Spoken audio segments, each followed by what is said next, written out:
ക്രിസ്തുവിലുള്ള പ്രിയപ്പെട്ട സഹോദരി സഹോദരന്മാരെ, ദൈവവചനം ലേവ്യരുടെ പുസ്തകത്തിനുള്ള വായന 11 അധ്യായം 1 മുതൽ 47 വരെയുള്ള വാക്യങ്ങൾ.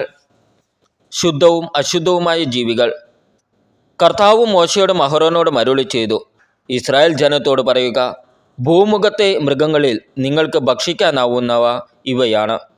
പാദം വിഭജിച്ചിരിക്കുന്നതും ഇരട്ട കുളമ്പുള്ളതും അയവിറക്കുന്നതുമായ മൃഗങ്ങളെ നിങ്ങൾക്ക് ഭക്ഷിക്കാം.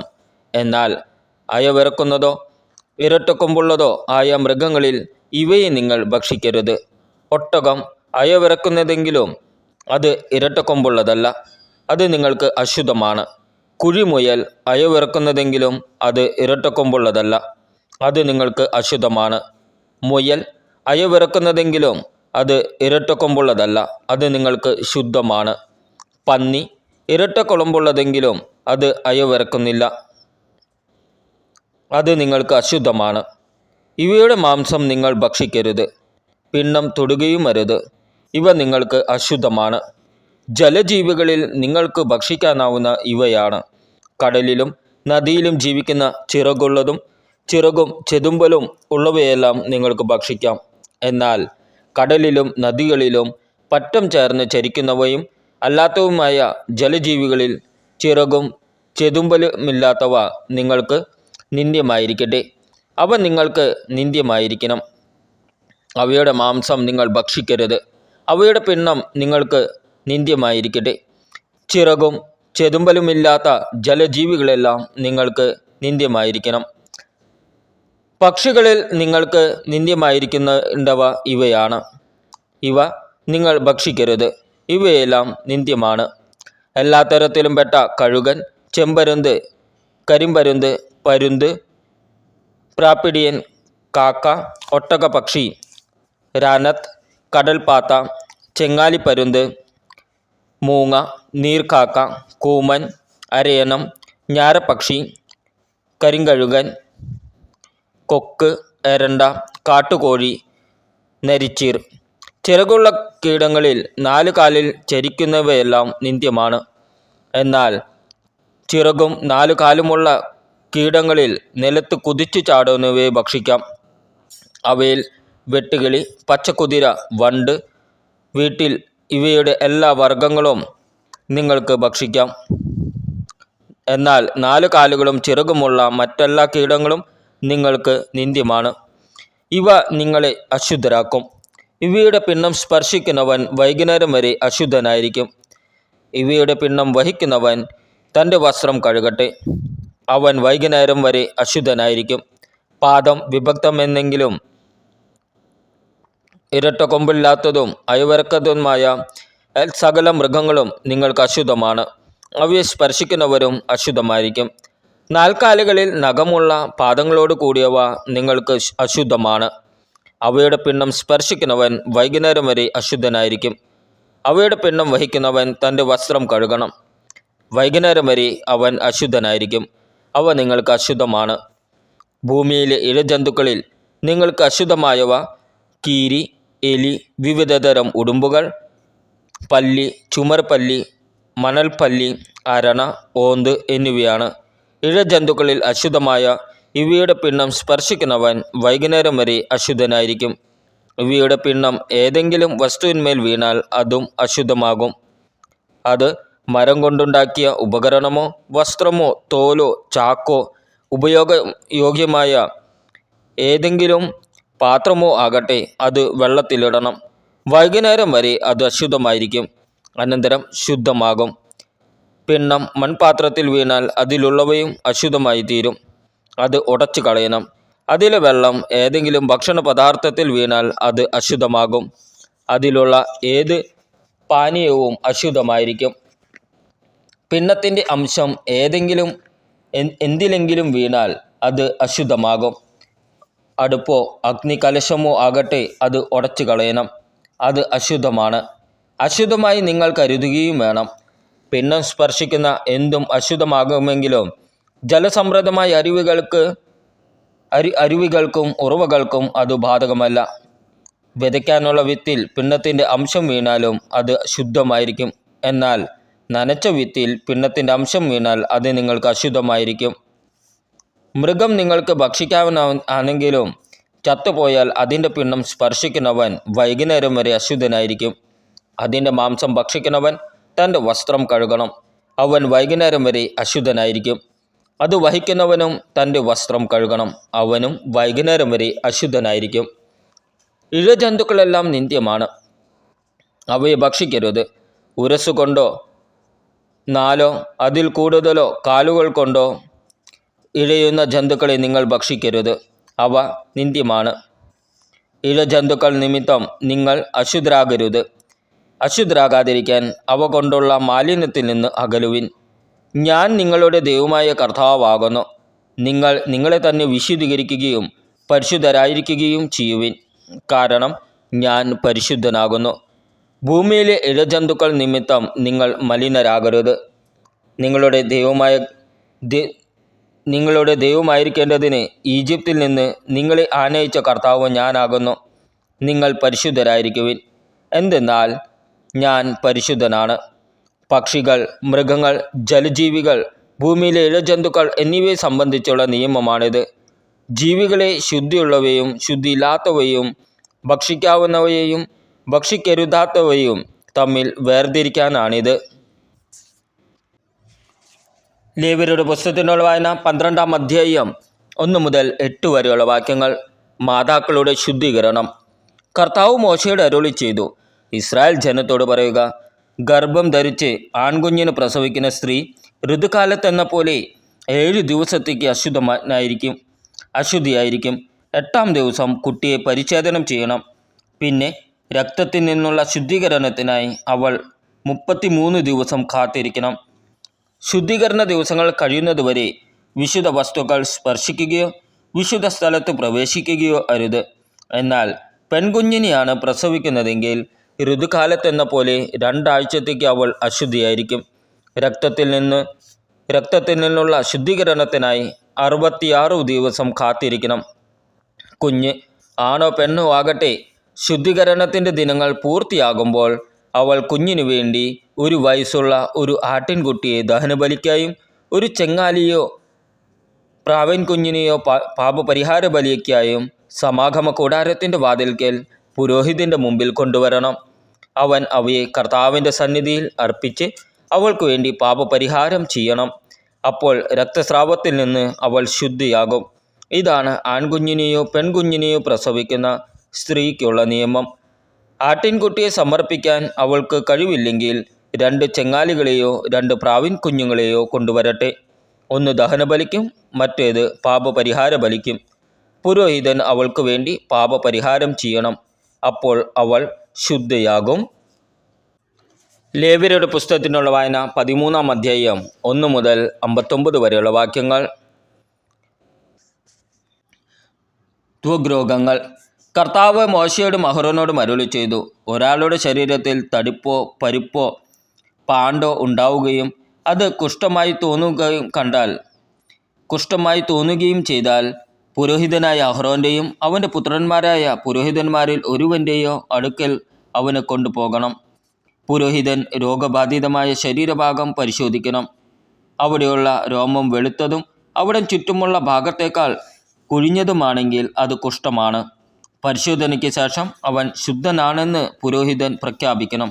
എന്നാൽ ശരീരത്തിലെ പാണ്ട് വെളുത്തതെങ്കിലും ചുറ്റുമുള്ള ത്വക്കിനേക്കാൾ കുഴിഞ്ഞതോ അതിലുള്ള രോമം വെളുത്തതോ അല്ലെങ്കിൽ അവന് 7 ദിവസത്തേക്ക് പരീക്ഷണാർത്ഥം മാറ്റി താമസിപ്പിക്കണം. 7-ാം ദിവസം പുരോഹിതൻ അവനെ പരിശോധിക്കണം. രോഗം ത്വക്കിൽ വ്യാപിക്കാതെ പൂർവ്വസ്ഥിതിയിൽ തന്നെ നിൽക്കുന്നെങ്കിൽ 7 ദിവസത്തേക്ക് കൂടി മാറ്റി താമസിപ്പിക്കണം. 7-ാം ദിവസം പുരോഹിതൻ അവനെ വീണ്ടും പരിശോധിക്കണം. പാണ്ട് മങ്ങിയും ത്വക്കിൽ വ്യാപിക്കാതെയും കണ്ടാൽ അവൻ ശുദ്ധിയുള്ളവനാണെന്ന് പ്രഖ്യാപിക്കണം. അത് വെറുമൊരു പരുവാണ്. അവൻ തൻ്റെ വസ്ത്രങ്ങൾ കഴുകണം, അപ്പോൾ ശുദ്ധിയുള്ളവനാകും. പുരോഹിത സാക്ഷ്യത്തിന് ശേഷം പരു ശരീരത്തിൽ വ്യാപിക്കുന്നെങ്കിൽ അവൻ പുരോഹിതൻ്റെ അടുക്കൽ വീണ്ടും പോകണം. പരിശോധനയിൽ പരു ശരീരത്തിൽ വ്യാപിച്ചതായി കണ്ടാൽ അവൻ അശുദ്ധനെന്ന് പ്രഖ്യാപിക്കണം. അത് കുഷ്ഠമാണ്. കുഷ്ഠം ബാധിക്കുന്നവനെ പുരോഹിതൻ്റെ അടുക്കൽ കൊണ്ടുപോകണം. പുരോഹിതൻ അവനെ പരിശോധിക്കണം. ശരീരത്തിലെ തടുപ്പും ആ ഭാഗത്തെ രോമവും വെളുത്തിരിക്കുകയും അതിൽ ജലം നിറഞ്ഞിരിക്കുകയും ചെയ്താൽ അത് പഴകിയ കുഷ്ഠമാണ്. അവൻ അശുദ്ധനെന്ന് പ്രഖ്യാപിക്കണം. അവനെ പരീക്ഷണാർത്ഥം മാറ്റി താമസിപ്പിക്കേണ്ടതില്ല. തല മുതൽ കാലുവരെ കാണാവുന്ന ഭാഗത്തെല്ലാം കുഷ്ഠം വ്യാപിച്ചിട്ടുണ്ടെങ്കിൽ പുരോഹിതൻ അവനെ പരിശോധിക്കട്ടെ. കുഷ്ഠം അവൻ്റെ ശരീരത്തിൽ എല്ലായിടത്തും വ്യാപിച്ചിരിക്കുന്നെങ്കിൽ അവൻ അശുദ്ധിയുള്ളവനാണെന്ന് പ്രഖ്യാപിക്കണം. ദേഹമാസകലം വെളുത്തിരിക്കുന്നതിനാൽ അവൻ ശുദ്ധിയുള്ളവനാണ്. എന്നാൽ പരി പൊട്ടിയൊലിക്കാൻ തുടങ്ങുമ്പോൾ അവൻ അശുദ്ധനായിരിക്കും. പുരോഹിതൻ അവനെ വീണ്ടും പരിശോധിക്കണം. വ്രണം കാണപ്പെടുന്നെങ്കിൽ അവനെ അശുദ്ധനെന്ന് പ്രഖ്യാപിക്കണം. പഴുത്തു പൊട്ടിയ വ്രണം കുഷ്ഠരോഗത്തിന് തെളിവാണ്. അവൻ അശുദ്ധൻ തന്നെ. വ്രണം ഉണങ്ങുകയും അവിടുത്തെ തൊലി വെളുത്ത നിറമുള്ളതാവുകയും ചെയ്താൽ അവൻ വീണ്ടും പുരോഹിതനെ സമീപിക്കണം. പരിശോധനയിൽ വ്രണം ഉണങ്ങി തൊലി വെളുത്ത നിറം പ്രാപിച്ചിട്ടുണ്ടെങ്കിൽ അവനെ ശുദ്ധനെന്ന് പ്രഖ്യാപിക്കണം. അവൻ ശുദ്ധിയുള്ളവനാണ്. വ്രണം ഉണങ്ങിയതിനു ശേഷം തൽസ്ഥാനത്ത് വെളുത്ത തടിപ്പോ ചെമപ്പും വെളുപ്പും ചേർന്ന പാണ്ടോ ഉണ്ടായാൽ അത് പുരോഹിതനെ കാണിക്കണം. പരിശോധനയിൽ അവിടം ചുറ്റുമുള്ള ത്വക്കിനേക്കാൾ കുഴിഞ്ഞും ആ ഭാഗത്തെ രോമം വെളുത്തുമിരുന്നാൽ പുരോഹിതൻ അവനെ അശുദ്ധനെന്ന് പ്രഖ്യാപിക്കണം. അത് ആ വ്രണത്തിൽ നിന്നുണ്ടായ കുഷ്ഠരോഗമാണ്. എന്നാൽ രോമം വെളുക്കുകയോ ആ ഭാഗം ചുറ്റുമുള്ള ത്വക്കിനേക്കാൾ കുഴിയുകയോ ചെയ്താൽ നിറം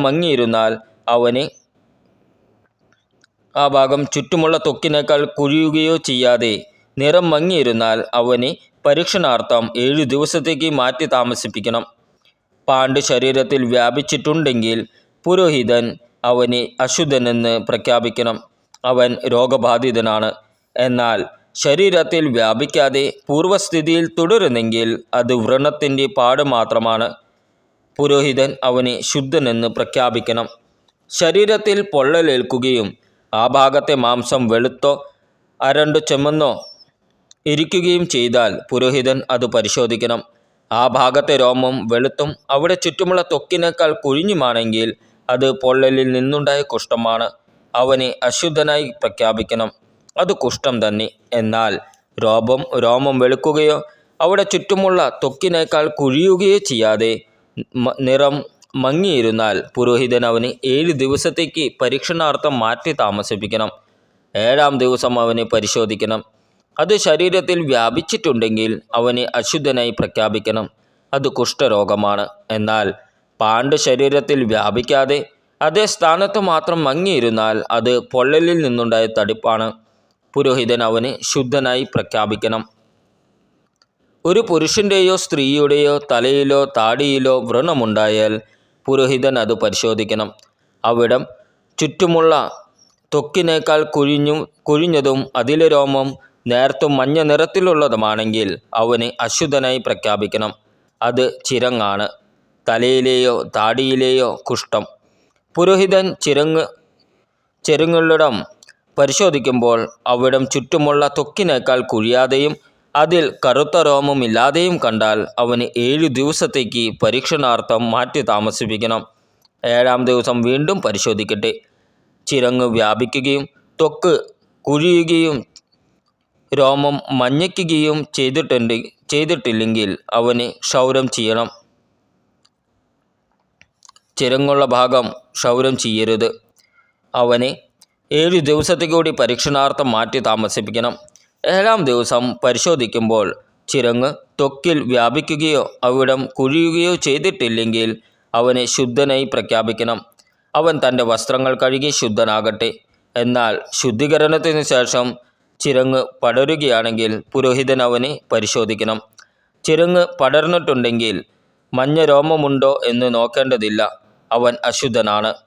പരിശോധനയിൽ ചിരങ്ങ് വ്യാപിക്കാതെ അതിൽ കറുത്ത രോമം വളർന്നിട്ടുണ്ടെങ്കിൽ അവൻ രോഗവിമുക്തനായിരിക്കുന്നു. അവൻ ശുദ്ധനാണ്. അവനെ ശുദ്ധനായി പ്രഖ്യാപിക്കണം.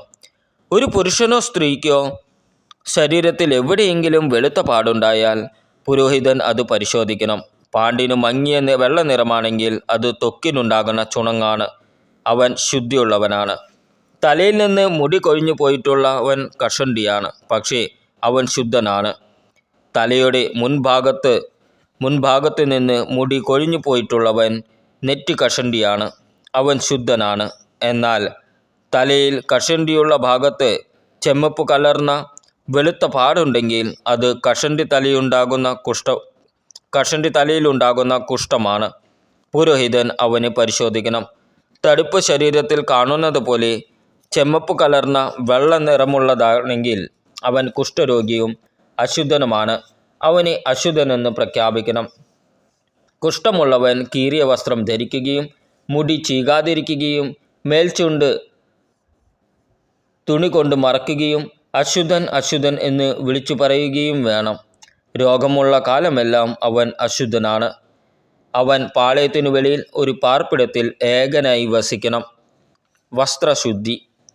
കമ്പിളി വസ്ത്രത്തിലോ ചണവസ്ത്രത്തിലോ അവയുടെ ഊടിലോ പാവിലോ തുകൽ വസ്തുക്കളിലോ പച്ചയോ ചെമപ്പോ ആയ കരിമ്പനുണ്ടെങ്കിൽ അത് വ്യാപിക്കുന്ന തരമാണ്. അത് പുരോഹിതന് കാണിക്കണം. അവൻ അത് പരിശോധിച്ച ശേഷം 7 ദിവസത്തേക്ക് പരീക്ഷണാർത്ഥം അടച്ചു സൂക്ഷിക്കണം. 7-ാം ദിവസം അത് വീണ്ടും പരിശോധിക്കണം. കരിമ്പൻ വസ്ത്രത്തിൽ പടർന്നിട്ടുണ്ടെങ്കിൽ ഊടിലോ പാവിലോ തുകൽ കൊണ്ടുണ്ടാക്കിയ വസ്തുക്കളിലോ ആകട്ടെ അത് അശുദ്ധമാണ്. അത് കത്തിച്ചു കളയണം. അത് കമ്പിളിയുടെയോ ചണത്തിൻ്റെയോ ഊടിലോ പാവിലോ തുകൽ കൊണ്ടുണ്ടാക്കിയ ഏതെങ്കിലും വസ്തുവിലോ ആകട്ടെ അത് പടരുന്ന കരിമ്പനാണ്. അത് അഗ്നിയിൽ ദഹിപ്പിക്കണം. പുരോഹിതൻ പരിശോധിക്കുമ്പോൾ വസ്ത്രത്തിൻ്റെ ഊടിലോ പാവിലോ തുകൽ കൊണ്ടുണ്ടാക്കിയവയിലോ കരിമ്പൻ വ്യാപിച്ചിട്ടില്ലെങ്കിൽ അത് കഴുകിയെടുക്കാൻ കൽപ്പിക്കണം. അത് പരീക്ഷണാർത്ഥം 7 ദിവസത്തേക്ക് അടച്ചു സൂക്ഷിക്കണം. കഴുകിയതിനു ശേഷം പുരോഹിതൻ അത് പരിശോധിക്കണം. പാട് കണ്ടിടത്ത് നിറഭേദം സംഭവിച്ചിട്ടില്ലെങ്കിൽ, കരിമ്പൻ വ്യാപിച്ചിട്ടില്ലെങ്കിൽ പോലും അത് അശുദ്ധമാണ്. കരിമ്പൻ വസ്ത്രത്തിൻ്റെ അകത്തോ പുറത്തോ ആകട്ടെ അത് അഗ്നിയിൽ ദഹിപ്പിക്കണം. എന്നാൽ കഴുകിയതിനു ശേഷമുള്ള പരിശോധനയിൽ നിറം മങ്ങിയിരിക്കുന്നതായി കണ്ടാൽ തുകലിൻ്റെയോ വസ്ത്രത്തിൻ്റെയോ ഊടിൻ്റെയോ പാവിൻ്റെയോ പ്രസ്തുത ഭാഗം കീറിക്കളയണം. വസ്ത്രത്തിൻ്റെ ഊടിലോ പാവിലോ തുകൽ വസ്തുക്കളിലോ അത് പിന്നെയും കാണുന്നെങ്കിൽ പാട് പടരുകയാണ്.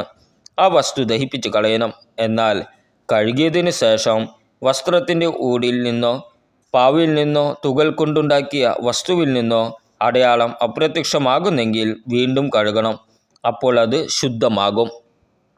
ഇതാണ് കമ്പിളി വസ്ത്രത്തിൻ്റെയോ ചണവസ്ത്രത്തിൻ്റെയോ ഊടിലോ പാവിലോ തുകൽ വസ്തുക്കളിലോ കരിമ്പനുണ്ടായാൽ അത് ശുദ്ധമോ അശുദ്ധമോ എന്ന് നിർണയിക്കുന്നതിനുള്ള നിയമം. നമ്മുടെ കർത്താവായ ഈശോ മിശിഹായ്ക്ക് സ്തുതി.